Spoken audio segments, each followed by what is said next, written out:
I just finished the preliminary exterior inspection, so I'm standing about 15 feet away from it now, right? So this is where the vehicle presents well. You know, it looks presentable from here, but it's as if as you approach it, that's when you can start seeing some of the cosmetic issues that are on the vehicle. But I'm sure you're fully aware of them, but I'll point them out anyways. So just moving forward here, the first thing that grabs my attention is the cracking here on the finish here.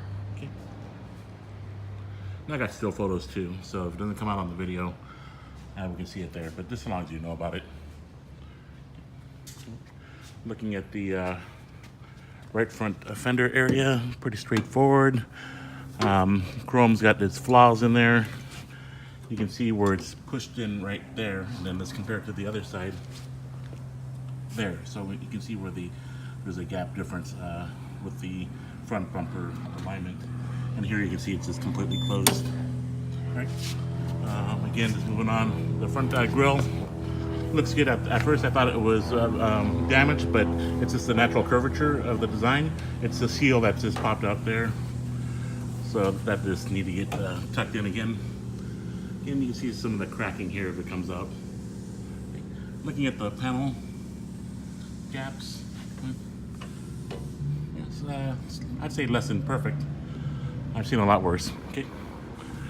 Left side of the fender, some of the chrome has got some tarnishing, needs to be reworked. Here we already know that there's too tight here, and then there's a dent here on the outer edge. Chrome is peeling here as well. Now let's get some measurements. Sorry about that. So this meter here reads in the thousandths of an inch. So anytime we get that type of reading, the 19.7, that's just an indication of body filler, right? Okay, so 5.5, so we know this area has been worked with body filler. 5.5, good. 5, 6.5. Looking at the left front tire, you can see a little sidewall cracking there. It's probably best to replace it. I was looking for a DOT number to see when it was manufactured, to see actually how old it is, but I didn't see anything. So 165/80, 15, I'm sorry. All the spokes, I've checked those already, and those, I didn't feel anything loose. And here's a quick shot of the wheel well. And I still have to review this myself.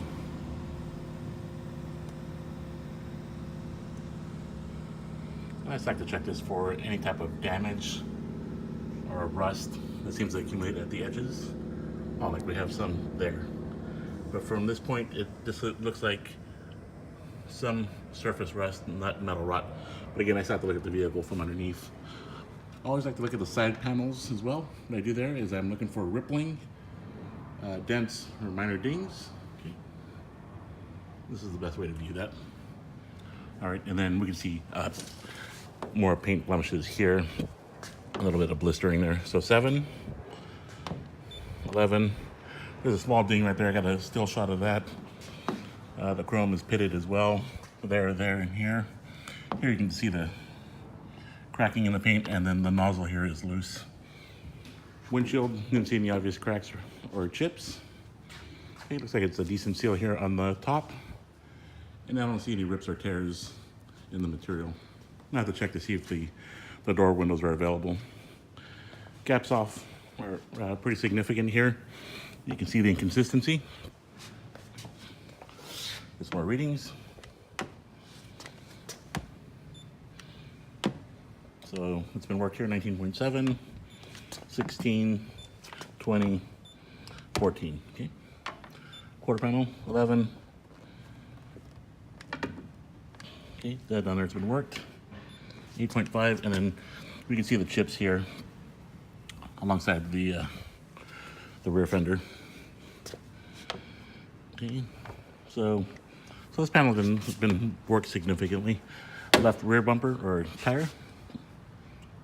You look at the sidewall there. Spokes were in good shape. They all seem pretty tight. And let's get a look at the wheel well.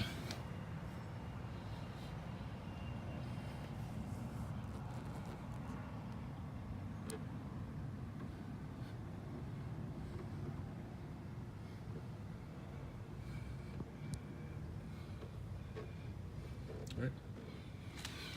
That's a view there. Looking at the back side, we'll start with the top. Looks good from here. Just the back window, it's just scuffed up. Sometimes there's a polish that you can apply and that'll help out some. Whether it comes out 100%, I can't guarantee that, but you can improve it though.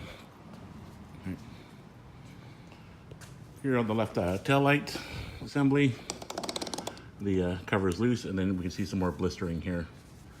Trunk panel, it's gonna protruding there on the bottom end there. Chrome is halfway decent on the rack, and the bumper is pretty sturdy. Lens just a little loose here, and then the filler cap there. I'm gonna mess with this some more. I'll have to get back to that. Actually, I'm gonna leave it like that. That way I don't forget about it. All right, let me smell the fuel real quick. All right, it smells old. Okay, let's get some more readings. Right side, yeah, definitely has been worked. Body filler 9.5, 10. More cosmetic flaws there. 9.5, 14. High readings again. Door. So it's got a lot of body filler. And then the door panel gaps here are way off. And then a view of the right fender. Okay. Again. 7. Okay. And then the right front tire as well. 165, 80, 15. Spokes are in good shape. And let's get a shot of the wheel well there.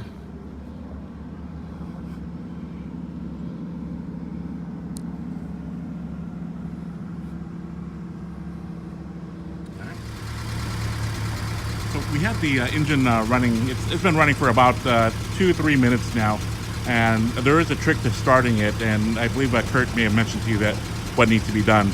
But looking at the vehicle first here outside now, where it's getting plenty of natural light now, so the paint definitely pops. So it looks a lot better. But here, when I look at the tailpipe, and I'm trying to determine the color of the exhaust, so each color has or means something, right? Whether it's black, blue, gray, or white, or even just condensation. This one here has a blue tint to it. So blue tells me that that one is it's burning some oil, right? Had it been black, it'd been a little better, because then that just tells me it's running rich and probably a carburetor adjustment. But when it's blue like that, the engine might be a little tired.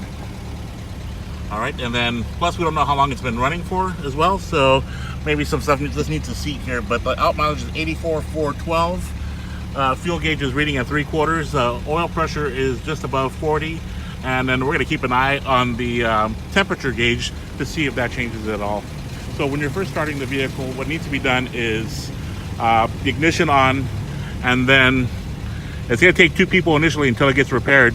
You got to pull the choke and while the starter is engaging, right? And then at the same time, or simultaneously, you got to pull up on the choke cable down here because the cable is broken. So until that can be taken care of, it takes 2 people to start it initially. The vehicle started up fairly quick once we got that. Well, he actually knew how to do it, but it did start up right away. Let's just take a quick look here, again here from the outside, and then looking at the paint. See, the paint imperfections, they don't stand out as much when it's out here in the natural sun, as you can see. So under the fluorescent lighting, it's more obvious, but here in the outside, it looks a little better. All right. Looking at the engine bay, I've already pulled the cap for the radiator cap. What I checked for there is any type of bubbling. Didn't see any. It seems to be circulating. I don't see any cross-contamination. When it bubbles, I'm looking for internal engine concerns, which I didn't see none. I don't hear any obsessive or loud noises coming from the bottom end nor the top end, which is a good indication. The pulleys look pretty dead on and straight. Idle is maintaining at a fairly good idle. Let's see if it's got a reading here. Yep, just under 1,850. Pretty good. I've already taken still photos of the plates already, and I didn't see any obvious signs of oil leaks here on the top side. I still have to review the pictures from underneath. Engine bay looks pretty solid. I don't see any leaks coming from the side tank here. We thought we saw something here coming from the neck, but I don't see it now. And just one last view. Also, the engine noise will sound a little louder coming through the microphone of the speaker, so it gets sound a little worse than it actually is. I'm going to shut down here. Driving for about a mile or two. From the feedback I can see, the shocks are a little weak, a little bouncy. We're getting the feedback from this as well. Braking is straight. When you step on the brake, it doesn't pull to the left or the right, but the pedal is hard, so the brakes may need attention as well. The clutch release is on the high end of the pedal, and it seems to, I hear the gears this point a little bit. I think it's from first to second, if you're not careful. Engine still sounds solid. The acceleration was good, and we're trying to get the gauges here to join the party. We still don't see anything coming from the temperature gauge. We see the oil pressure fluctuating, so we know that's active here at idle, just above 20. Let's see here. The speedometer and odometer was not working. Fuel gauge, well, I see that bouncing around a little bit. And then the idle is maintaining at 900 RPM. You can see where the pedal release is a little higher as the car started to respond. Yeah. And you know the blower fan works or anything?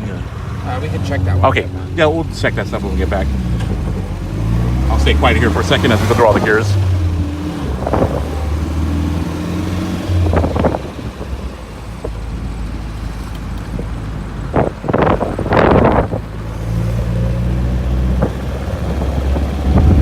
Yeah, the box warms up. I mean, now it's warmed up a bit. It's a bit more Sure.